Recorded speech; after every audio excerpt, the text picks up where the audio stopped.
Hi everyone. आज हम महायज्ञ का पुरस्कार कहानी की चर्चा करेंगे। यह कहानी यशपाल जी के द्वारा लिखी गई है।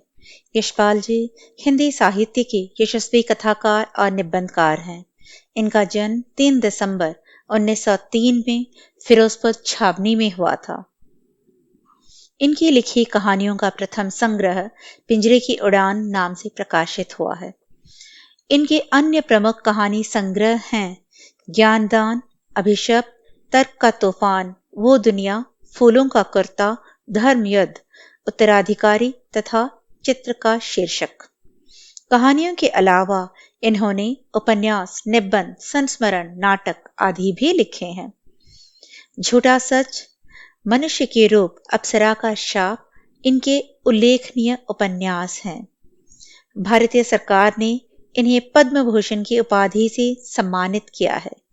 यशपाल जी की भाषा अत्यंत प्रवाहपूर्ण, सहज तथा व्यावहारिक है। यज्ञ का अर्थ आग में घी डालकर मंत्र पढ़ना नहीं होता है। यज्ञ का अर्थ है शुभ कर्म, श्रेष्ठ कर्म, सत्कर्म। सकारात्मक भाव यानी पॉजिटिव एटीट्यूड से ईश्वर, प्रकृति तत्वों से किए गए आह्वान से जीवन की प्रत्येक इच्छा पूरी होती है। यह मानव मात्र का विश्वास है। महायज्ञ का पुरस्कार यशपाल जी के द्वारा लिखी एक प्रसिद्ध कहानी है। इसमें लेखक ने एक काल्पनिक कथा का आश्रय लेकर पाठकों को परोपकार की शिक्षा दी है। इस कहानी में लेखक ने यह स्पष्ट किया है कि नर सेवा ही नारायण सेवा है तथा जीवों के कष्टों के निवारण से ही प्रभु प्रसन्न होते हैं। कहानी कुछ यूं है। एक धनी सेठ थे, बहुत ही विनम्र थे, उदार थे, धर्मपरायण थे। सेठ ने बहुत सारे यज्ञ किए थे। सेठ के द्वार पर कोई भी याचक आता था तो कभी खाली हाथ वापस नहीं जाता। साधु संत हों या याचक हों, सेठ हर एक की इच्छा पूरी करते थे।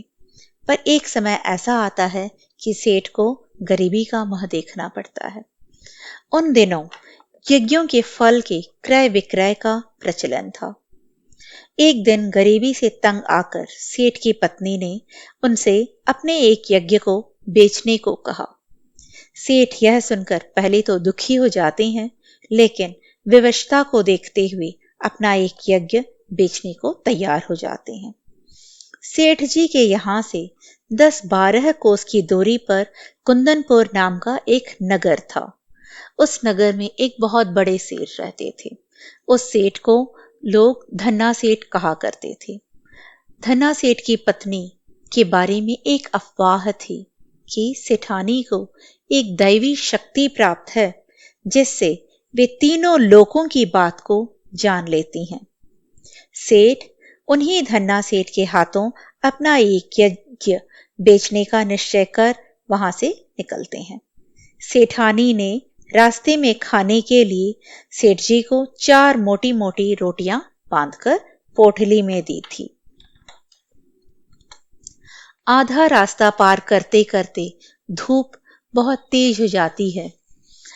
सेठ को चलने में असुविधा होने लगती है और उन्हें बहुत भूख भी लगती है। सामने वृक्षों का कुंज और कुआं देखकर सेठ ने सोचा कि यहाँ थोड़ी देर रुककर भोजन और विश्राम कर लेना चाहिए। यह सोचकर वे उस कुंज की ओर बढ़ते हैं। जैसे ही सेठ खाने बैठते हैं तो देखते हैं कि कोई हाथ भर की दूरी पर एक कुत्ता पड़ा छटपटा रहा है। बेचारे का पेट कमर से लगा था। सेठ को रोटी खोलते देख वह बार बार अपना गर्दन उठाता, पर दुर्बलता के कारण उसकी गर्दन नीचे गिर जाती थी। यह देखकर सेठ का हृदय दया से भर आता है। सेठ ने सोचा शायद इस बेचारे ने कई दिन से खाना नहीं खाया होगा। ऐसा सोचकर उन्होंने अपनी एक रोटी उठाई और टुकड़े टुकड़े कर कुत्ते के सामने डाल दी। कुत्ता भूखा था, जल्दी जल्दी सारी रोटी खा गया। अब उसके शरीर में थोड़ी सी जान आती दिखाई दी। सेठ ने देखा कि कुत्ते की आंखों में कृतज्ञता थी। सेठ ने सोचा इसे और एक रोटी खिला देता हूं, जिससे यह चलने फिरने योग्य हो जाएगा। ऐसा सोचकर सेठ ने दूसरी रोटी कुत्ते को खिला दिया। 2 रोटी खाने के बाद कुत्ते के शरीर में थोड़ी सी शक्ति आ गई। अब वह खिसकता खिसकता सेठ के समीप आ जाता है। सेठ ने देखा कि अब भी वह चल नहीं पा रहा है और आसपास कोई बस्ती भी नहीं दिखाई दे रही है। सेठ ने सोचा कि एक और रोटी इसे खिला दूं तो यह अच्छी तरह से चल फिर सकेगा। मेरा क्या, जैसे 2 खाई वैसे 1। सेठ ने अपनी तीसरी रोटी उठाई और उसे भी कुत्ते को खिला दिया। अब सेठ के पास केवल 1 रोटी बची थी। उसे लेकर वे स्वयं खाने ही वाले थे कि देखा कि कुत्ते की आंखें अब भी उन्हीं की ओर लगी हुई है और उन आंखों में करुण याचना थी। सेठ के मुंह से अचानक निकला कि हाय, बेचारा न जाने कितने दिनों से भूखा है। मेरा काम तो पानी से भी चल सकता है। इस बेचारी मूक और बेबस जीव को 1 रोटी और मिल जाए तो निश्चय ही इसमें इतनी ताकत आ जाएगी कि यह किसी बस्ती तक चला जाएगा। सेठ ने अपनी चौथी रोटी भी कुत्ते को खिला दी और स्वयं 1 लोटा पानी पीकर वहां से कुंदनपुर की ओर निकल पड़ते हैं। शाम होते ही सेठ धन्ना सेठ के यहां पहुंच जाते हैं और अपने आने का कारण बताते हैं। धन्ना सेठ और उनकी पत्नी पहले तो सेठ का स्वागत करते हैं और उन्हें प्रणाम करते हैं। फिर सेठानी उनसे कहती हैं कि सेठ, यज्ञ खरीदने के लिए तो हम तैयार हैं, पर आपको अपना महायज्ञ बेचना होगा। सेठ ने कहा, मैंने बरसों से कोई यज्ञ नहीं किया है, क्योंकि मेरी आर्थिक स्थिति ही ऐसी नहीं थी। धन्ना सेठ की पत्नी कहती हैं कि आपने आज ही भारी यज्ञ किया है, उसे बेचोगे तो हम खरीद लेंगे, नहीं तो नहीं। सेठ विस्मित विमोढ़ हो जाते हैं, हैरान हो जाते हैं। उन्हें समझ में नहीं आता है कि ये लोग ऐसा क्यों कह रहे हैं। उन्हें लगता है कहीं उनका मजाक तो नहीं उड़ाया जा रहा। सेठानी ने उन्हें समझाया कि आज रास्ते में आपने स्वयं भूखे रहकर एक भूखे कुत्ते को अपनी 4 रोटी खिला दी। यह महायज्ञ नहीं तो और क्या है? क्या आप इसे बेचने को तैयार हैं?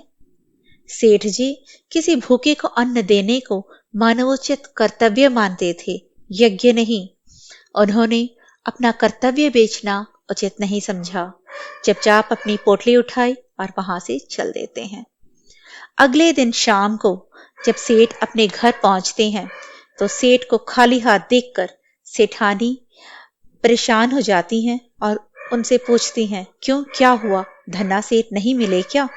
सेठ ने सारी घटना कह सुनाई। तब सेठानी की सारी वेदना विलीन हो जाती है और उनका हृदय उल्लसित हो जाता है कि विपत्ति में भी सेठ ने अपने कर्तव्य को, अपने धर्म को नहीं बेचा था। संध्या हो जाती है और रात का अंधेरा बढ़ने लगता है। सेठानी दिया जलाने के लिए दलान में आती हैं तो दहलीज के सहारे कुछ किसी चीज से उन्हें ठोकर लगती है।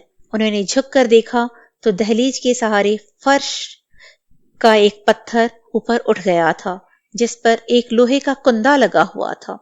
सेठानी ने सेठ को आवाज दी और कहा, देखो तो यह पत्थर यहाँ कैसे उठ गया है। सेठ जी भी अचरज में पड़ जाते हैं। दिए की रोशनी में उन्होंने ध्यान से देखा तो वह किसी चीज का ढकना था। सेठ ने कुंदे को पकड़कर खींचा तो एक पत्थर ऊपर उठ आता है और अंदर जाने के लिए सीढ़ियां निकल आती हैं। सेठ और सेठानी दिया हाथ में लेकर सीढ़ियां उतरने लगते हैं। उन्होंने वहां देखा तो उनकी आंखें चांदियाने लगती है। वह एक विशाल तहखाना था और जवाहरातों से जगमगा रहा था। देव की इस माया का रहस्य उनकी समझ में नहीं आता है। दोनों निस्तब्ध खड़े रह जाते हैं। तभी एक अदृश्य लेकिन स्पष्ट सा स्वर उन्हें सुनाई पड़ता है, ओ सेठ, स्वयं भूखे रहकर अपना कर्तव्य मानकर प्रसन्नचित तुमने मरणासन्न कुत्ते को 4 रोटियां खिलाकर उसकी जान बचाई है। उस महायज्ञ का यह पुरस्कार है। सेठ और सेठानी इस दिव्य वाणी को सुनकर कृतकृत्य हो जाते हैं, वहीं पर धरती पर माथा टेक कर भगवान को प्रणाम करते हैं।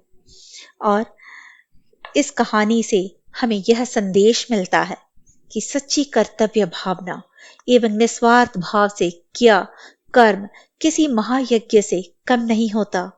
इस प्रकार के कर्म का फल अवश्य प्राप्त होता है। जीवों पर दया करना मनुष्य का परम धर्म है, परम कर्तव्य है। नर सेवा ही नारायण सेवा होती है। स्वयं कष्ट सहन करके दूसरों के कष्टों का निवारण करना मानव धर्म है। केवल दिखावे के लिए किया गया यज्ञ महत्वहीन होता है। धन्यवाद।